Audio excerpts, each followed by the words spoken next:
വിളിക്കപ്പെട്ടവരെ ചേർത്ത് നിർത്തിയ യേശു കർത്താവ്. പാപികളുടെയും ചുങ്കക്കാരുടെയും കൂട്ടുകാരൻ വിളിപ്പേരുണ്ടായ യേശു കർത്താവ്. ആ യേശു കർത്താവും മുഖാന്തരമുള്ള നന്മയും അനുഗ്രഹങ്ങളും ഇന്ന് കണ്ടുകൊണ്ടിരിക്കുന്ന സകലമേലും ഉണ്ടാകട്ടെ എന്ന് ഈ മെസ്സേജിന്റെ പ്രാരംഭത്തിൽ തന്നെ ഞാൻ നിങ്ങളെ ആശീർവദിക്കുകയാണ്. സ്തോത്രം. ആ യേശുവപ്പ എന്നെ ചേർക്കാൻ വരും നിശ്ചയം. യോഹന്നാന്റെ സുവിശേഷം 8-ാം അധ്യായം അതിന്റെ 12 മുതൽ 16 വരെയുള്ള വാക്യങ്ങൾ നമുക്കൊന്ന് വായിക്കാം. യോഹന്നാന്റെ സുവിശേഷം 8-ന്റെ 12 മുതൽ 16 വരെയുള്ള വാക്യങ്ങൾ. യേശു പിന്നെയും അവരോട് സംസാരിച്ചു, ഞാൻ ലോകത്തിന്റെ വെളിച്ചമാകുന്നു. യേശു പറയാണ്, ഞാൻ ലോകത്തിന്റെ വെളിച്ചമാകുന്നു. എന്നെ അനുഗമിക്കുന്നവൻ ഇരുളിൽ നടക്കാതെ ജീവന്റെ വെളിച്ചമുള്ളവനാകും എന്ന് പറഞ്ഞു. നിങ്ങളുടെ ജീവിതത്തിൽ തന്നെ കണ്ടുകൊണ്ടിരിക്കുന്നവരുടെ ജീവിതത്തിൽ ഇരുട്ടിന്റെ ഒരു അംശം, ഇരുട്ടിന്റെ ഒരു സ്വാധീന തലം നിങ്ങളുടെ ജീവിതത്തിൽ ഉണ്ടായെങ്കിൽ യേശു ക്രിസ്തുവിനെ ഒന്ന് പിൻപറ്റിയാൽ, യേശു ക്രിസ്തുവെ എന്റെ അപ്പ എന്റെ ജീവിതത്തിൽ നിന്നും ഇറങ്ങി വരണമേ എന്ന് പ്രാർത്ഥിച്ചാൽ ഉറപ്പായിട്ടും ആ ഇരുട്ടിന്റെ സ്വാധീനം നിങ്ങളെ വിട്ട് മാറുക തന്നെ ചെയ്യും. എന്താണ് ഇരുട്ട് വിളിച്ചതെന്ന് ബോധ്യമില്ലാത്തവർക്ക് പറഞ്ഞു തരാം. Hallelujah, hallelujah. യേശു ഒക്കെ പറയുന്നു, ഞാൻ ആടുകളുടെ വാതിലാവും, ഞാൻ ആടുകളുടെ ഇടയനാവും. അല്ലെങ്കിൽ മറ്റൊരു വഴി നിങ്ങളുടെ ജീവിതത്തിൽ കടന്നു വരുന്നുണ്ട്. എന്തിനാ വരുന്നറിയോ? അറക്കാനും മുടിപ്പാനും മോഷ്ടിപ്പാനും. ഞാൻ വന്നു സമൃദ്ധിയായ ജീവൻ ഉണ്ടാകുവാനാണ്. അപ്പൊ നിങ്ങളുടെ ജീവിതത്തിൽ നിങ്ങളുടെ അനുഗ്രഹങ്ങൾക്ക്, നന്മയ്ക്ക്, നിങ്ങളുടെ മുന്നോട്ടുള്ള നല്ല നടത്തിപ്പിന് തടസ്സമായി ഉയർന്നു വരുന്ന എന്താണ്? രോഗമായിക്കോട്ടെ, ദുഃഖമായിക്കോട്ടെ, ദാരിദ്ര്യമായിക്കോട്ടെ, അസമാധാനമായിക്കോട്ടെ, അത് എന്തു തന്നെയായാലും അത് ഇരുട്ടിന്റെ സ്വാധീനമാണ്, ഇരുട്ടിന്റെ ശക്തിയാണ്. ആ ഇരുട്ടിന്റെ ശക്തി നിങ്ങളുടെ ജീവിതത്തിൽ നിന്ന് മാറണമെങ്കിൽ വെളിച്ചം നിങ്ങളുടെ ജീവിതത്തിൽ കടന്നു വരണം. ഹല്ലേലൂയ. യഥാർത്ഥത്തിൽ ആടുകളുടേതായ സ്വാധീനം, ബലം നിങ്ങളുടെ ജീവിതത്തിൽ അത് അറിയുക തന്നെ വേണം. ഹല്ലേലൂയ. ഇന്നത് ഉണ്ടാകട്ടെ, അത് അനുഭവിക്കട്ടെ എന്ന് ഞാൻ പ്രാർത്ഥിക്കുകയാണ്. ഒന്നുകൂടെ വായിച്ചാട്ടെ, ആ വാക്യം ഒന്നുകൂടെ വായിച്ചാട്ടെ. അവരോട് സംസാരിച്ചു, ഞാൻ ലോകത്തിന്റെ വെളിച്ചമാകുന്നു. എന്നെ അനുഗമിക്കുന്നവൻ നടക്കാതെ ജീവന്റെ വെളിച്ചമുള്ളവനാകുമെന്ന് പറഞ്ഞു. ഓക്കെ, 13-ാം വാക്യം. കേട്ടപ്പോൾ കൂടി നിന്ന പരീക്ഷന്മാർ അവരോട് ചോദ്യം ചോദിക്കുക. എന്താ ചോദിക്കുന്നവരോടെ? നീ നിന്നെ കുറിച്ച് തന്നെ സാക്ഷ്യം പറയുന്നു. നീ തന്നെ പറയുക, നീ വെളിച്ചമാകുന്നു. നീ വേറെ കാര്യം, നീ നിന്നെ കുറിച്ച് തന്നെ സാക്ഷ്യം പറയാം. അതുകൊണ്ട് നിന്റെ സാക്ഷ്യം സത്യമല്ല എന്ന് പറഞ്ഞു. യേശു അവരോട് ഉത്തരം പറഞ്ഞത്, ഞാൻ എന്നെ കുറിച്ച് തന്നെ സാക്ഷ്യം പറഞ്ഞാൽ എന്റെ സാക്ഷ്യം സത്യമാകുന്നു. ഞാൻ എവിടെ നിന്ന് വന്നുവെന്നും എവിടേക്ക് പോകുന്നുവെന്നും ഞാൻ അറിയുന്നു. നിങ്ങളോ ഞാൻ എവിടെ നിന്ന് വന്നുവെന്നും എവിടേക്ക് പോകുന്നുവെന്നും അറിയുന്നില്ല. സ്തോത്രം. Hallelujah, hallelujah. ഞാൻ എവിടെ നിന്ന് വന്നുവെന്നും എവിടേക്ക് പോകുന്നുവെന്നും ഞാൻ അറിയുന്നു, നിങ്ങൾ അറിയുന്നില്ല. അതിന്റെ 15-16 വായിച്ചാൽ, 15-16 വായിച്ചാൽ, നിങ്ങൾ എന്തുകൊണ്ടായി ഇങ്ങനെ ഓരോരുത്തരെ വിരൽ ചൂണ്ടി നിങ്ങൾക്ക് പറയാൻ കഴിയുന്നതുകൊണ്ടാണ്? നിങ്ങൾ ജഡപ്രകാരം വിധിക്കുന്നവരാണ്. നിങ്ങൾ കാണുന്നതിന്റെ അടിസ്ഥാനത്തിൽ വിധി കൽപ്പിക്കുന്നവരാണ്. അങ്ങനല്ലേ? സമൂഹത്തിൽ അങ്ങനെ നോക്കിയാൽ അങ്ങനെ കാണാൻ കഴിയുന്നില്ലേ? പുറമെ ഒരു വ്യക്തിയുടെ ഔട്ടർ, അവന്റെ രൂപം, പ്രകൃതി, സ്വഭാവം, സംസാര രീതികളൊക്കെ കണ്ടുകൊണ്ട് എന്ത് ചെയ്യും? നമ്മൾ ആ വ്യക്തിയെ എന്ത് ചെയ്യും? വിധിക്കും. അങ്ങനെ വിധിക്കുന്ന ഒരുപാട് പേരുണ്ടല്ലോ. സ്തോത്രം. ഹല്ലേലൂയ. അതിന് പറഞ്ഞാണ് ജഡപ്രകാരമുള്ള വിധിക്കും. സ്തോത്രം. ഹല്ലേലൂയ. ദൈവം തമ്പുരാന്റെ ഒരു പദ്ധതി അതല്ല, ജഡപ്രകാരമല്ല. കാരണം ജഡപ്രകാരം വിധിക്കുന്നവൻ ആത്മാവിനെ അറിഞ്ഞവനല്ല. ആത്മാവിനെ അറിയാത്തവൻ എന്ത് ചെയ്യാൻ പറ്റത്തുള്ളൂ? പുറമെയുള്ള ഔട്ടർ കണ്ടുകൊണ്ട് അവൻ ഏത് വീട്ടിൽ നിന്ന് വരുന്നു, അവന്റെ കുടുംബ പശ്ചാത്തലം എന്താണ്, അവന്റെ ജീവിത ശൈലി എന്താണ്, ഹല്ലേലൂയ, അവന് ഏതൊക്കെ പാരമ്പര്യ ചിന്തകളും ഏതൊക്കെ ആശയങ്ങളും എവിടൊക്കെ പഠിച്ചതാണ്, ഇങ്ങനെയുള്ള കാര്യങ്ങളൊക്കെ വിചിന്തനം ചെയ്യുന്നത് ജഡപ്രകാരമുള്ള വിചിന്തനമാണ്. ആത്മാവിലൂടെ വിചിന്തനം ചെയ്യണമെങ്കിൽ ആ സാന്നിധ്യം ഉണ്ടാവണം, ആത്മാവിന്റെ സാന്നിധ്യം ഉണ്ടാകണം. നിങ്ങൾ ജഡപ്രകാരം എന്ത് ചെയ്യുന്നു? ഞാൻ ആരെയും വിധിക്കുന്നില്ല. ഞാൻ വിധിച്ചാലും ഞാൻ ഏകനല്ല. ഞാൻ ഏകനല്ല കേട്ടോ.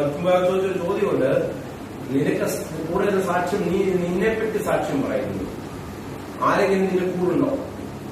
ആ ചോദ്യത്തിന്റെ പൊരുളതാ. നിന്റെ കൂടെ നിൽക്കാൻ ആരെങ്കിലും ഉണ്ടോ? ഞങ്ങളുണ്ടെന്ന് ഒരു ശിഷ്യനും പറഞ്ഞോ? ഇല്ല. കൂടെ ശിഷ്യന്മാര് കർത്താവ് ഏകനല്ല, കർത്താവ് പറയുന്ന കാര്യം കറക്റ്റാണ് എന്ന് കയറി പറയാൻ ആരെങ്കിലും ഉണ്ടായിരുന്നു? പറയാം ഇല്ല. കർത്താവ് പറയുകയാണ്, ഞാൻ ഏകനല്ല, ഞാനും എന്നെ അയച്ച പിതാവും കൂടെയാകയാൽ എന്റെ വിധി സത്യമാവുന്നു. എന്റെ കൂടെ എപ്പോഴും ആരുണ്ടെന്നറിയാവോ? എന്റെ പിതാവുണ്ട്. നിന്റെ ഇടതും വലതും നിൽക്കുന്നവർ ചില നിർണായക ഘട്ടങ്ങളിൽ സംസാരിക്കേണ്ടത് സംസാരിക്കാതെ വാവൂട്ടി നിൽക്കുന്നത് കാണുമ്പോൾ ഒരുപക്ഷെ നിങ്ങൾ വിഷമിച്ചിരുന്നിട്ടുണ്ടായിരിക്കാം. അല്ലെങ്കിൽ എന്തുകൊണ്ടാണ് എനിക്ക് വേണ്ടി ഒന്ന് സംസാരിക്കാൻ പോലും അവരത് തയ്യാറാകാത്തത്? എന്തുകൊണ്ടാണ് എനിക്ക് വേണ്ടി ഒരു ചെറു വിരലിൽ പോലും ചലിപ്പിക്കാൻ തയ്യാറാകാത്തത്? ഹല്ലേലൂയ. എനിക്ക് അധികാരമില്ലാത്തത് കൊണ്ടാണോ? രാഷ്ട്രീയ ബന്ധങ്ങളില്ലാത്തത് കൊണ്ടാണോ? എനിക്ക് ഹല്ലേലൂയ സ്വാധീനങ്ങളില്ലാത്തത് കൊണ്ടാണോ? അല്ലെങ്കിൽ എന്റെ എന്തെങ്കിലും കുറവുകൊണ്ടാണോ? അങ്ങനെയൊക്കെ ചിന്തിച്ചിരിക്കുന്നതോടെ എന്റെ യേശുവിടെ നാമത്തെ പറയുകയാണ്, അത് ഇടതും വലതും കിഴക്കും പടിഞ്ഞാറും ഒക്കെ നിന്റെ കൂടെ നിൽക്കും എന്ന് നീ ചിന്തിക്കുന്ന പലരും മിണ്ടാതിരുന്നാലും നിനക്ക് വേണ്ടി മിണ്ടുന്നൊരുവനുണ്ട്. നിന്റെ കൂടെ എപ്പോഴും ഒരുവനുണ്ട്. നെഞ്ചത്ത് കൈവച്ച് പറയാം, എന്റെ പിതാവ് എന്റെ കൂടെ ഉണ്ട്. ഞാൻ ഏകനല്ല, ഞാൻ ഏകനല്ല. രാമൻ പറഞ്ഞാട്ടെ നീ സ്തോത്രം. ഹല്ലേലൂയ. 15ാമത്തെ വാക്യമാണ് നമ്മുടെ 16ാമത്തെ വാക്യമാണ് ഇപ്പൊ വായിച്ചത്. 19 വായിക്കാം. 19ാമത്തെ വാക്യം വായിക്കാം. ആ അധ്യായത്തിന്റെ 19ാമത്തെ വാക്യം. ഒരു മിനിറ്റ് ഇത് കണ്ടുകൊണ്ടിരിക്കുന്നവരെ ഓഫീസിൽ കടത്തേക്ക് കടക്കരുത്. ഇപ്പൊ തന്നെ ഞാൻ നിർത്തും. ഹല്ലേലൂയ. വായിച്ചാൽ എടുത്താണ്. അവർ അവനോട് നിന്റെ പിതാവ് എവിടെയാണ് ചോദിച്ചതിന് യേശു എന്നെയാകട്ടെ, നിങ്ങൾ എന്നെയാകട്ടെ, എന്റെ പിതാവിനെ ആകട്ടെ. ശ്രദ്ധിച്ചു കേൾക്കണം. ഇത് ആരോടാ പറയുന്നറിയാവോ? യഹൂദന്മാരുടെ തത്വങ്ങളും തിയറികളും ഡോക്ട്രിൻസും കുത്തിയിരുന്ന് പഠിച്ച് ന്യായവും വിധികളും കൽപ്പിക്കാൻ അറിവും പ്രാപ്തിയുള്ള സമൂഹത്തോട് പറയുകയാണ്. എന്തോ പറയുന്നത്? നിങ്ങൾ എന്നെയാകട്ടെ, എന്റെ പിതാവിനെയാകട്ടെ നിങ്ങൾ അറിയുന്നില്ല. ജഡപ്രകാരം നിങ്ങൾ അറിവുകളുണ്ടെന്ന് എനിക്കറിയാം. സ്തോത്രം. ഹല്ലേലൂയ. മകനാണ് ഇവൻ, എന്റെ വീട്ടിൽ നിന്ന് വരുന്നവനാണ്. ഇന്നിപ്പോൾ ജഡപ്രകാരം അറിവുകളുണ്ട്. ഹല്ലേലൂയ. എന്നാൽ യഥാർത്ഥ എന്റെ പിതാവ് ആരാണെന്ന് നിങ്ങൾ അറിയുന്നില്ല. എന്നെ അറിയുന്നില്ല, എന്റെ പിതാവിനെയും അറിയുന്നില്ല. ആരുടെ ഇത് പറയുന്നത്? പ്രമാണങ്ങളെ തലച്ചുമടാക്കി കൊട്ടയ്ക്കകത്ത് തലയെ വെച്ചുകൊണ്ട് നടക്കുന്ന ഒരുപാട് പേര് അന്നും ഇന്നും ഉണ്ടല്ലോ. അവരെ നോക്കി യേശു ഒക്കെ പറയുകയാണ്, നിങ്ങൾ എന്നെയും എന്റെ പിതാവിനെയും അറിയുന്നില്ല. എന്നെ അറിഞ്ഞുവെങ്കിൽ എന്റെ പിതാവിനെയും അറിയുമായിരുന്നു കേട്ടോ. സ്തോത്രം. ഹല്ലേലൂയ. ചിലർക്ക് പിതാവിനെയും അറിയാം, പക്ഷെ പുത്രനെ അറിയത്തില്ല. ഏത് പുത്രനാണെന്ന് ചോദിക്കുന്നവരുണ്ട്. ഹല്ലേലൂയ. വളരെ വളരെ താഴ്മയോടെ വിനയത്തോടെ വിശുദ്ധ ബൈബിളിന്റെ അടിസ്ഥാനത്തെ പറയുക, അവർ പിതാവിനെ അറിയത്തില്ല, പുത്രനെ അറിയില്ല. വചനം പറയുന്നു, യേശുവിനെ അറിഞ്ഞവരെ മാത്രമേ പിതാവിനെ അറിയാൻ പറ്റത്തുള്ളൂ. നിങ്ങൾ എന്നെ അറിഞ്ഞുവെങ്കിൽ മാത്രമേ ആരെ അറിയത്തുള്ളൂ? പിതാവിനെ അറിയത്തുള്ളൂ. ഹല്ലേലൂയ. കാരണം എനിക്ക് മുമ്പേ വന്ന് പലതും പറഞ്ഞ് പലതും നിങ്ങളെ പഠിപ്പിച്ചവരൊന്നും പിതാവിൽ നിന്നുമല്ല, പിതാവിന്റെ ഹല്ലേലൂയ യാഥാർത്ഥ്യങ്ങളെയല്ല നിങ്ങളുടെ മുമ്പിൽ വിളിച്ചിട്ട് കൊണ്ടുവന്നത്. അവരെ പ്രകടിപ്പിക്കുവാൻ ശ്രമം നടത്തി. അവർക്ക് കിട്ട ദൈവിക ശക്തി, ദൈവരാജ്യത്തിന്റെ അധികാരത്തെയും ശക്തിയും അവരെന്ത് ചെയ്തു? അവർക്ക് കിട്ടിയ ആ ബലത്തെ ഒന്ന് പ്രകടിപ്പിക്കാൻ ശ്രമം നടത്തി. എന്നാൽ ഞാൻ വന്നത് എന്റെ പിതാവിനെ വെളിപ്പെടുത്തുവാൻ. എന്നെ അറിഞ്ഞാൽ നിങ്ങൾ എന്റെ പിതാവിനെ നിശ്ചയമായും അറിയും. സ്തോത്രം. അപ്പൊ ഇരുട്ടിന്റെ സ്വാധീന ശക്തി, രോഗബന്ധനം, പൈശാചിക വ്യാപാരം, ഇതൊക്കെ നിങ്ങൾ വ്യാപരിക്കപ്പെടുന്നുണ്ടെങ്കിൽ സ്തോത്രം, അതിനുവേണ്ടി നീ ഇത് ഹല്ലേലൂയ മുറവിളി കൂട്ടണ്ട. അതിനുവേണ്ടി നീ പ്രത്യേക ഒരു കർമ്മങ്ങളൊന്നും ചെയ്യണ്ട. ഹല്ലേലൂയ. ഒരു സ്ത്രീയുമായിട്ടുള്ള ഒരു കോൺവെർസേഷനിൽ എന്റെ അപ്പ പറഞ്ഞൊരു വാക്കുണ്ട്. അവിടെ ചോദിക്കൊരു ചോദ്യം, ഞാൻ ആ ഭാവം എടുക്കാൻ ആഗ്രഹിക്കുന്നില്ല. അവിടെ ചോദിക്കൊരു ചോദ്യമുണ്ട്, കർത്താവേ, ഞങ്ങളുടെ പിതാക്കന്മാർ ഞങ്ങൾ പഠിപ്പിച്ചതിരിക്കുന്ന നിന്റെ അടുത്ത് പോയി പ്രാർത്ഥിക്കാനാണ്. ഹല്ലേലൂയ. നിങ്ങൾ പറയുന്നു ഈ മലയിൽ അവിടെ പോയി പ്രാർത്ഥിക്കാൻ. യഥാർത്ഥത്തിൽ ഞങ്ങൾ എവിടെയാണ് ആരാധിക്കേണ്ടത്? കർത്താവ് പറയുന്നു, ആ മലയിലുമല്ല ഈ മലയിലുമല്ല. എന്റെ പിതാവ് അല്ലെങ്കിൽ ദൈവം ആത്മാവായതുകൊണ്ട് ദൈവത്തെ ആത്മാവിലും സത്യത്തിലും ആരാധിക്കുന്ന സമയം വരും. ആ മലയും ഈ മലയും അല്ല, എന്റെ നാമത്തിൽ നിങ്ങൾ ഒന്നിച്ച് കൂടുന്ന ഇടത്തൊക്കെയും എന്റെ സ്വാധീനം, എന്റെ പ്രസൻസ് അവിടെ ഇറങ്ങുക തന്നെ ചെയ്യും. അതുകൊണ്ടാണ് എന്ത് സ്ഥാപനങ്ങൾ അടഞ്ഞു കിടന്നാലും, ഏത് മതസ്ഥാപനങ്ങൾ അടഞ്ഞു കിടന്നാലും ക്രിസ്തുവിനായി ഭാരപ്പെടത്തില്ല.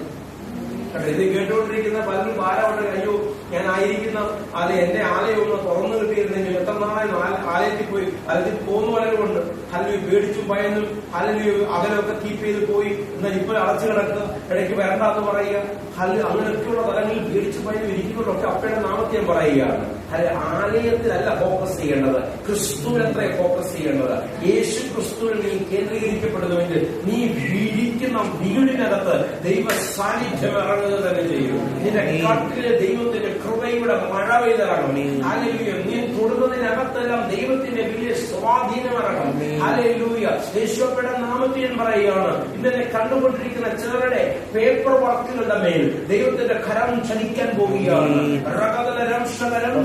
യേശുവയുടെ നാമത്തിൽ ചില പേപ്പർ വർക്കുകളുടെ മേൽ ദൈവത്തിന്റെ കരം ചലിക്കാൻ പോവുകയാണ്. ഏറ്റെടുത്തോളം ഇതൊരു സാക്ഷ്യമായി മാറും, ഇതൊരു വിടുതലായി മാറും, ഇതൊരു വിടുതലമായി മാറും. ജീവിത പങ്കാളിയെ ചൊല്ലി ഭാരപ്പെടുന്ന ചില വ്യക്തികൾ എന്നെ കണ്ടുകൊണ്ടിരിക്കുന്നുണ്ട്. അവരുടെ ജീവിതത്തിൽ ശക്തമായ വിടുതലുകൾ നടക്കാൻ പോവുകയാണ്. യേശുവയുടെ നാമത്തിൽ വലിയൊരു മറുപടി ഉണ്ടാകും. അല്ലെങ്കിൽ അവരോടൊന്ന് തമ്പുരാന്റെ വചനം പറയുവാനോ, അല്ലെങ്കിൽ ആ തമ്പുരാനെ പറ്റി ഒന്ന് പറയുവാനോ, അവരുടെ വ്യക്തിപരമായ വിഷയങ്ങളൊന്ന് ഇത് സംസാരിക്കാൻ പോലും പറ്റാത്ത അവസ്ഥയിലാണ് നിങ്ങൾക്ക്. ഭാരപ്പെടേണ്ട. നിങ്ങളായിരിക്കുന്നിടത്ത് യേശുവേ, എന്റെ കർത്താവേ, ആ വിഷയത്തിൽ നിന്ന് തുടരണമെനിക്ക് എന്നോടൊപ്പം ഒന്ന് പ്രാർത്ഥിക്കാമോ? നിങ്ങൾ ഭാരപ്പെടുന്ന വിഷയത്തിന് വേണ്ടി മറുപടി ഉണ്ടാവും. നിശ്ചയം നിശ്ചയം നിന്റെ കുടുംബത്തിനകത്ത് ചിലത് നടക്കാൻ പോവുകയാണ്, നിന്റെ ഭവനത്തിനകത്ത് നടക്കാൻ പോവുകയാണ്, നിന്റെ ജീവിത പങ്കാളിൽ ചില നടക്കാൻ പോവുകയാണ്. നിനക്ക് വേണ്ടി ചില പേപ്പറുകൾ നീങ്ങാൻ പോവുകയാണ്, അനുകൂലമായ ചില പേപ്പറുകൾ നീങ്ങാൻ പോവുകയാണ്. യേശുവയുടെ നാമത്തിൽ അതിന് ഏറ്റെടുത്താട്ടെ, യേശുവയുടെ നാമത്തിൽ അതിന് ഏറ്റെടുത്താട്ടെ. ശൂന്യമായ വേഴ്സ്, ശൂന്യമായ അക്കൗണ്ടുകൾ, ഫ്രീസായി നിൽക്കുന്ന പലതും മുന്നോട്ട് എങ്ങനെ പോകുന്നോർത്ത് ടെൻഷൻ അടിക്കുന്ന വ്യക്തിയെ ദാരിദ്ര്യത്തിന്റെ സുവിശേഷം പറയാനല്ല ഞാൻ നിൽക്കുന്നത്. സമ്പന്നനായ എന്റെ അപ്പയുടെ കൃപയുടെ മഴ നിങ്ങളുടെ ജീവിതത്തിൽ പെയ്തിറങ്ങുകയും പരീക്ഷകന് അനുവദിക്കാത്തവന്റെ മഹാസാന്നിധ്യം ഇപ്പോൾ തന്നെ മഴ പെയ്തിറങ്ങുന്നത് പോലെ ഈ പ്രതികൂലത്തിന്റെ നടുവിൽ നിന്റെ ഭവനത്തിൽ, നിന്റെ വ്യക്തിപരമായ അവസ്ഥകളിൽ, നിന്റെ കുടുംബത്തിനകത്ത് ഇപ്പോൾ തന്നെ വ്യാപരിക്കപ്പെടട്ടെ. ഇഷ്ടപ്പെടുന്ന പ്രാർത്ഥിക്കുന്നു. നാവിന്റെ മേലുള്ള ചില ബന്ധനങ്ങൾ ഇപ്പോൾ കണ്ടുകൊണ്ടിരിക്കുന്ന ചിലമേ ഇപ്പോൾ തന്നെ വിട്ടുമാറട്ടെ. നാവിന്റെ മേലുള്ള ചില ബന്ധനങ്ങൾ, അതിൽ ത്രോട്ടിന്റെ മേലുള്ള ചില ബന്ധനങ്ങൾ, നാടി ഞരമ്പുകളുടെ മേലുള്ള ചില ബന്ധനങ്ങൾ യേശു ക്രിസ്തു ഇപ്പോൾ തന്നെ അഴിഞ്ഞു മാറും ഞാൻ പ്രാർത്ഥിക്കുകയാണ്. കരമെടുത്ത് മാറ്റുവാൻ പിശാചോടെ ഞാൻ കൽപ്പിക്കുകയാണ്. പഴയ വിശ്വാസിയെ പോലെ അല്ലെങ്കിൽ ദൈവം അനുവദിക്കുന്ന പരീക്ഷകൻ അവിടെ ഇരുന്നോട്ടെന്ന് പറയാനല്ല കേട്ടോ. ക്രിസ്തു യേശു അപ്പ എന്റെ അപ്പയായതുകൊണ്ട് തന്നെ നിനക്ക് എന്റെ മേൽ സ്ഥാനമില്ലെന്ന് കണ്ടിടത്തോട് ഇത് കണ്ടുകൊണ്ടിരിക്കുന്നത് ഞാൻ പറയുകയാണ്. അങ്ങനെ തന്നെ പറഞ്ഞോ, മാറിപ്പോ നിനക്ക് എന്നെ അധികാരം എടുക്കാൻ കഴിയത്തില്ല. കാലൂരിൽ എനിക്ക് വേണ്ടി ഇല്ലാതായി, എനിക്ക് വേണ്ടി പറഞ്ഞ്, എനിക്ക് വേണ്ടി അവസാനത്തോടെ രക്തം വരെ ഒഴുകി, എനിക്ക് വേണ്ടി ഇല്ലാതായി തീർന്ന ഹല്ലേലൂയ ഹല്ലേലൂയ ഹല്ലേലൂയ എന്റെ യേശുവയുടെ നാമത്തിൽ വിളിച്ചു പറയുന്നു, ഞാൻ വിളിച്ചു പറയുന്നു, നിങ്ങൾ സ്വാതന്ത്ര്യം പ്രാപിക്കട്ടെ. നിങ്ങൾക്ക് യേശുവും വന്ന വിട്ടുതലുകൾ ഉണ്ടാകട്ടെ.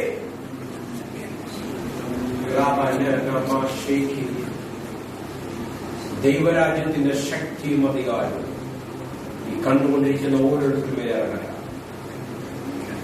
സന്തോഷം, സമാധാനം, സ്നേഹം ദൈവരാജ്യത്തിന്റെ പ്രധാനപ്പെട്ട വസ്തുതകളാണ്.